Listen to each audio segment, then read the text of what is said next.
Bonjour à tous et merci de nous retrouver sur notre plateau dans le cadre de notre émission En toute vérité. Et En toute vérité reçoit aujourd'hui Ulrich Eke. Ulrich Eke, président des nouveaux majeurs du PDCI RDA. Il est aussi président du consensus national pour la sauvegarde du PDCI et il est aussi le porte-parole du PDCI en exil. Bonjour, monsieur Ulrich Eke. Bonjour, cher monsieur. Merci. Alors, comment vont les Ivoiriens de la diaspora londonienne? On précise pour nos téléspectateurs que vous vivez en exil à Londres et vous êtes venu spécialement pour cette émission. Alors, dites-nous, donnez-nous un peu l'actualité des Londoniens.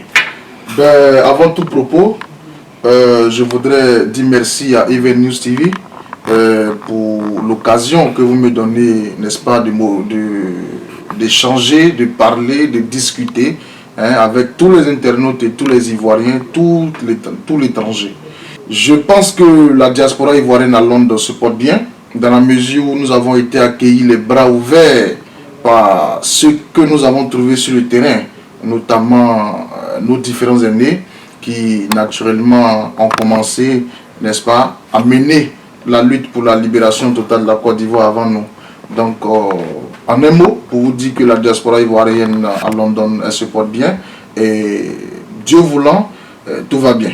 Merci, monsieur Ulrich Eke. Et puis, deuxième actualité de la Côte d'Ivoire, et c'est une actualité joyeuse, la Côte d'Ivoire a remporté brillamment la 30e édition de la Coupe d'Afrique des Nations à Malabo. Alors, comment est-ce que vous avez vécu cela à Londres? En un mot, particulièrement pour moi, ce fut une occasion tant attendue.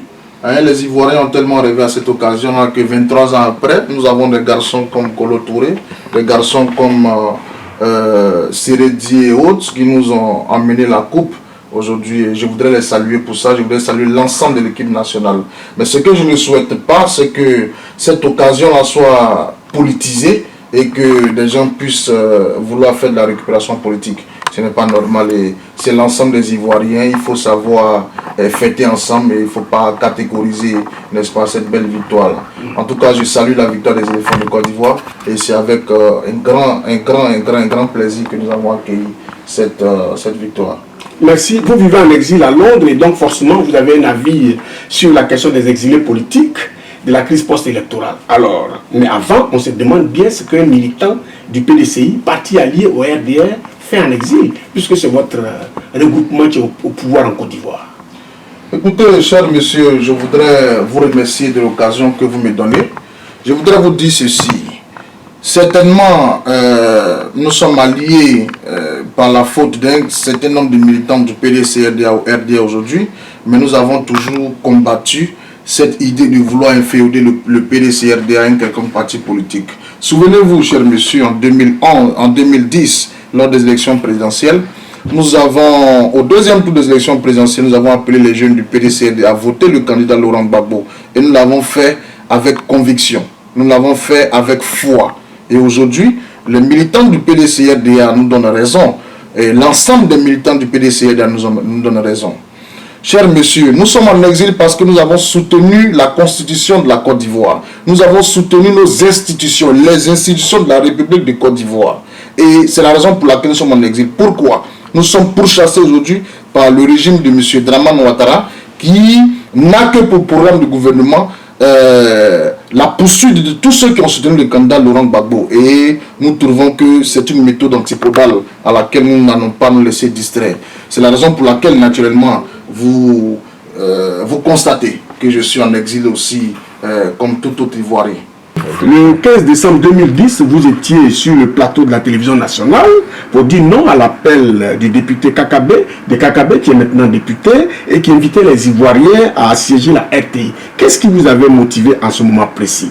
Vous savez, tout démocrate doit se conformer aux lois et aux institutions qui régissent son pays. Dès lors que le Conseil constitutionnel de la Côte d'Ivoire proclame un candidat vainqueur, je ne peux que répondre à cet appel-là. Du moins, je ne peux que souscrire à ce que le Conseil constitutionnel a dit. Et je suis un démocrate et je veux qu'on me juge en fonction de ma façon de voir les choses, c'est-à-dire en fonction de la démocratie telle qu'elle est.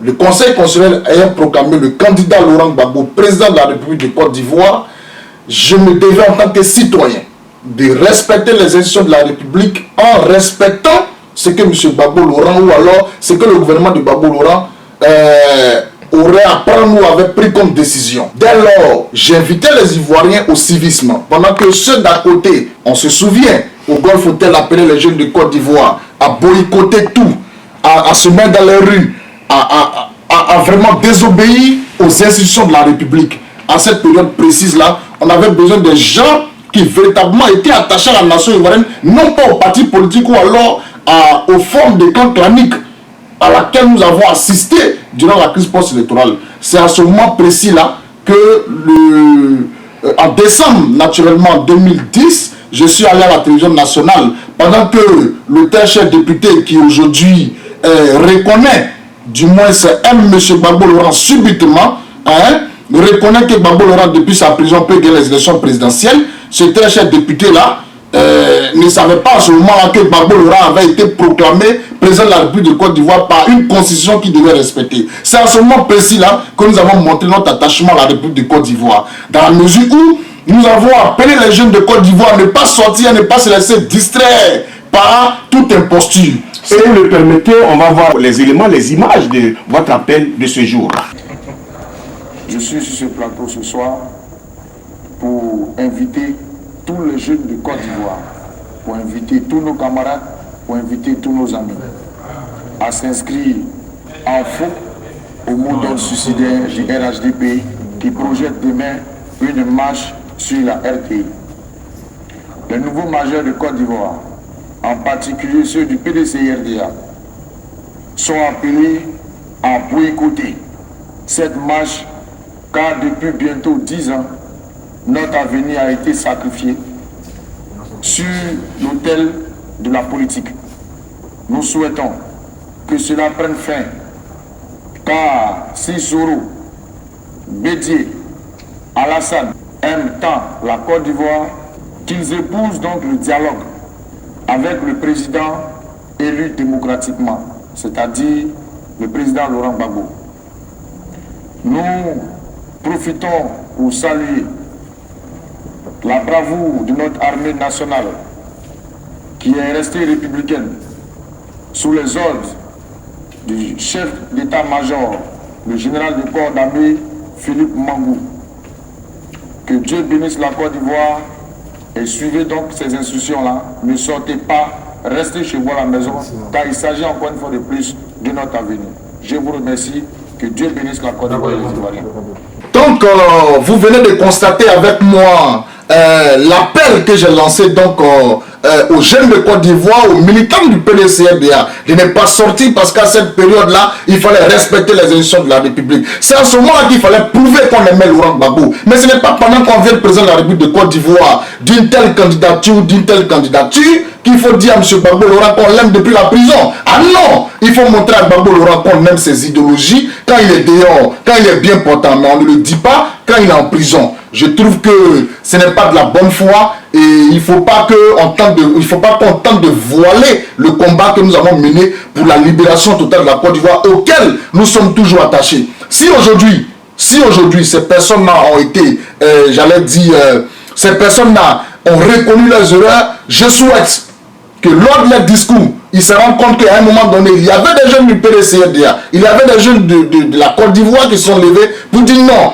et demander les excuses de façon publique. À ce moment-là, nous formerons un et nous dirons à M. Laurent Gbagbo, aujourd'hui, telle que la situation se présente, il faut que la Côte d'Ivoire soit gouvernée, il faut que la Côte d'Ivoire soit dirigée, mais pas avec le gouvernement de M. Ouattara. Mais justement, M. Eke, vous étiez à l'époque l'ami, le compagnon de M. Atsejan, qui, paix à son âme, est décédé en exil. Comment ça s'est passé? Parce que vous avez quand même vécu avec lui quelque temps avant que vous ne partiez à Londres. Je voudrais saluer ici la mémoire de Atsejan-Claude, militant convaincu et convaincant du PDC-RDA, qui a démontré par sa force de mobilisation au PDC-RDA qui il était. Et les militants ont cru en son combat. Ils continuent de croire en son combat que je vais pérenniser. Le président Henri Konan Bédié a vu ce qu'Atsejan-Claude a fait pour lui. Mais il n'est pas normal que sa mort passe sous silence. Ce n'est pas normal. Il faut que les gens arrêtent d'être hypocrite. Il faut qu'on arrête d'être ingrat envers ceux qui ont travaillé pour le PDCRDA. Pour revenir à votre question, cher monsieur, Atsé Jean-Claude, comme je le disais, est un militant convaincu du PDCRDA, pénétré des valeurs de Félix Houphouët-Boigny. Quelqu'un qui ne respectait pas Félix Houphouët-Boigny, un homme de paix et de dialogue, cher monsieur. Mais Atsé Jean-Claude a cru à un idéal qui était la constitution ivoirienne. Il a cru en ce que les gens qui se disaient démocrates puissent véritablement croire en la démocratie en l'appliquant. Mais ce n'a pas été le cas malheureusement. Nous nous sommes retrouvés en exil et dans des conditions vraiment délétères. Difficile, on va dire, et on va profiter de l'occasion pour parler un peu de l'actualité en Côte d'Ivoire. Et aujourd'hui, l'actualité, c'est le fameux appel de Daouko, l'appel au cours duquel le président Bédi a demandé que la candidature unique soit adoubée par tous les partisans du PDCI afin qu'il soit en même temps le candidat du PDCI. Comment est-ce que vous, en tant que porte-parole du PDCI en exil et surtout président du consensus national pour la sauvegarde du PDCI, comment est-ce que vous avez accueilli cet appel?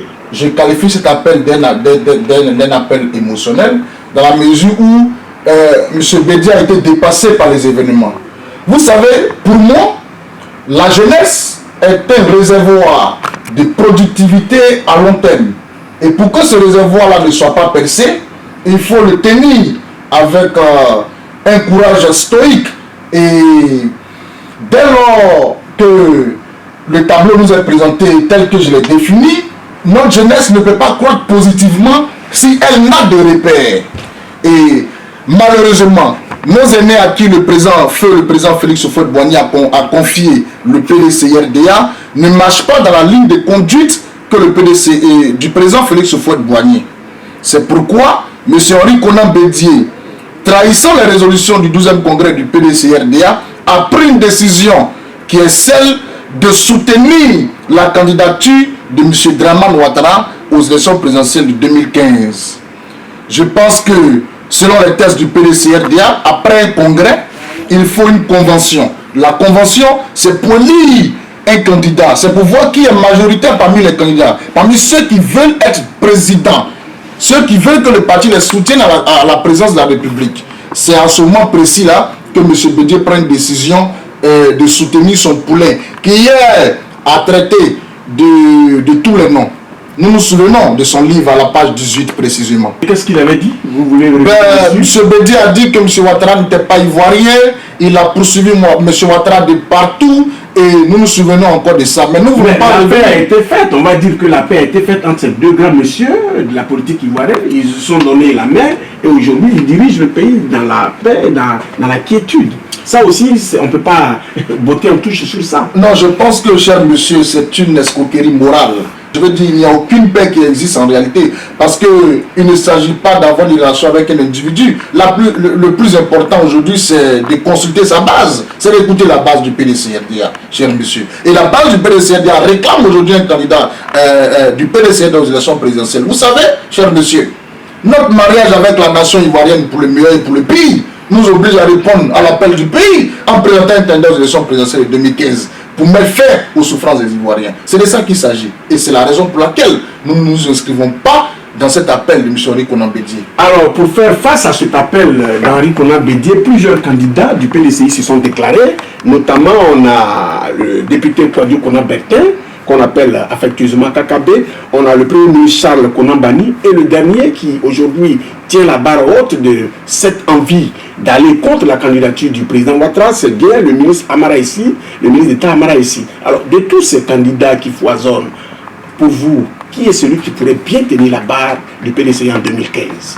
La multiplicité des candidatures aux élections présidentielles de Côte d'Ivoire par le PDCI-RDA est l'expression de la base. Je ne pourrais tout à l'heure vous dire qui peut faire quoi, mais nous continuons de discuter et les Ivoiriens, à un moment donné, auront un choix à faire.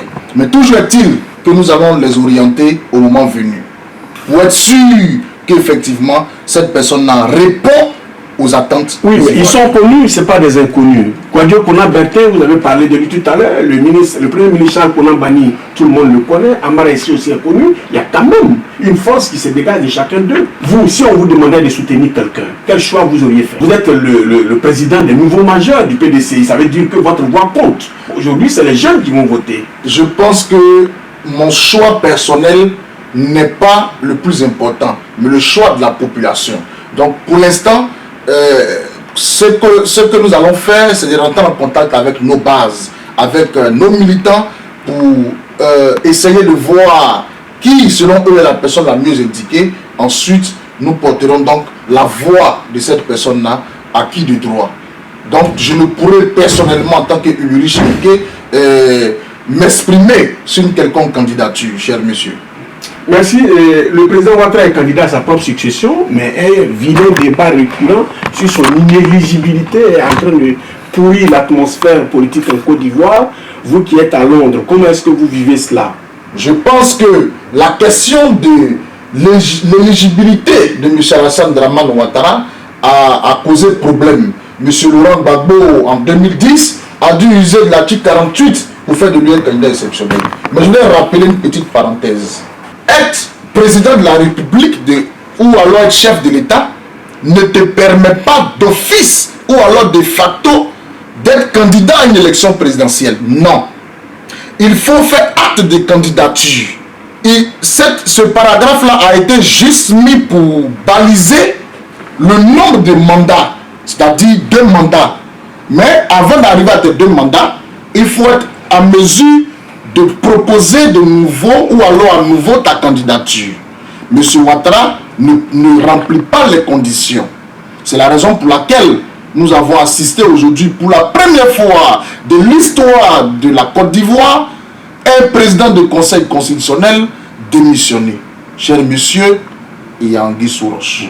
Il y a Anguille sous roche, mais il ne faut pas aussi oublier que le président Ouattara, depuis son arrivée à la tête de la Côte d'Ivoire, a fait quand même a réalisé des progrès au niveau du développement. Aujourd'hui, on a des grandes bâtisses qui sont nées en Côte d'Ivoire. On a par exemple le 3e pont qui fait la fierté de toute l'Afrique. Ça aussi, je crois qu'on pourrait saluer ça. Les opérations de charme, nous n'avons pas besoin. Aujourd'hui, il y a un véritable problème qui se pose en Côte d'Ivoire. C'est le défi de la réconciliation nationale. On ne peut pas parler de développement d'un pays, d'émergence d'un pays, sans que la cohésion sociale soit au point. Dès lors que M. Ouattara échoue du point de vue de la cohésion sociale, du point de vue de la réconciliation nationale, cher monsieur, les opérations de charme telles que le pont Henri Konan Bédié, qui récemment était presque immergé. Donc vous comprenez que les Ivoiriens n'ont pas besoin de pont. Aujourd'hui, il y a des questions d'ordre économique, il y a des questions d'ordre politique qu'il faut régler, telles que la question des prisonniers politiques aujourd'hui qui croupissent, M. Gbagbo Laurent et Charles Blé Goudé qui sont aujourd'hui à la CPI. Il y a beaucoup de problèmes importants, selon moi, qu'il faut régler. Construire un pont ou 2 ponts ne résout pas le problème de la Côte d'Ivoire, cher monsieur. Et il y a assez de problèmes. Donc nous invitons en même temps sur vos plateaux, M. Ouattara, à prendre ses responsabilités et à aller véritablement à la réconciliation nationale. C'est là que nous l'attendons. Ce n'est pas dans les ponts. Le pont, ce n'est qu'une escroquerie morale. Parce qu'il y a eu... Non, le pont, ce n'est pas une escroquerie morale. Le pont est bel et bien là. Les Ivoiriens passent dessus et ça fait... Non, ce n'est pas une escroquerie morale. Cher monsieur, il a fallu d'une petite pluie de 45 minutes pour qu'on ne reconnaisse plus ce fameux pont. La question n'est pas là. Je dis que la question aujourd'hui en Côte d'Ivoire, le véritable problème de la Côte d'Ivoire, c'est le chantier de la réconciliation nationale qu'il faut arriver, n'est-ce pas, à régler. Parce que sans la réconciliation nationale, je continue de le dire sur tous les plateaux de télévision où je suis passé, même à Londres, partout, le chantier de la réconciliation nationale, c'est de ça que les Ivoiriens ont besoin. Les Ivoiriens veulent vivre comme avant. Aujourd'hui, les Ivoiriens vivent côte à côte. Les gens ne se parlent plus. Les gens ont ça sur le cœur. Mais ce n'est pas normal. Ce n'est pas la Côte d'Ivoire de Fouet-Boigny. La Côte d'Ivoire, c'est un pays de paix et de dialogue. Il faut toujours que le dialogue prime. Mais on ne peut pas mettre un camp en prison et laisser l'autre camp. Ça devient une injustice, cher monsieur. On vous a très bien compris, monsieur Ulrich Eke. Alors, vous êtes le président du Consensus national pour la sauvegarde du PDCI et on va aller aux élections en 2015 et c'est par ça qu'on va terminer. Quel est l'appel que vous lancez aux jeunes majeurs du PDCI qui vous suivent, qui vous écoutent? Il faut rester serein, que tout choix se fasse sous une dialectique de maturité. Aujourd'hui, le PDCI-RDA, qui a fondé la Côte d'Ivoire, qui a conduit la Côte d'Ivoire à l'indépendance, doit revenir au pouvoir pour que les Ivoiriens revivent à nouveau ensemble. Et dans le choix des candidatures, il faut véritablement être vigilant. Très bientôt, je vais donc appeler les jeunes de Côte d'Ivoire, appeler les jeunes du PDCI-RDA à les orienter, selon moi, sur la personne la mieux indiquée. Mais en même temps, échanger avec nos frères du camp Gbagbo pour qu'ensemble, nous puissions voir ce qui est bon pour la Côte d'Ivoire. C'est pourquoi je demande au nouveau majeur, je demande au consensus national pour la sauvegarde du PDCI-RDA de rester serein, de rester à mon écoute et que très prochainement, nous allons leur parler. Merci, M. Ulrich Eke. Ça a été un plaisir pour nous de vous recevoir. On rappelle à nos téléspectateurs que Ulrich Eke est président des nouveaux majeurs du PDCI-RDA, président du consensus national pour la sauvegarde du PDCI. Il est aussi porte-parole du PDCI en exil. Il était sur notre plateau pour parler de l'actualité politique. Merci et on se retrouve pour une prochaine émission. Bye.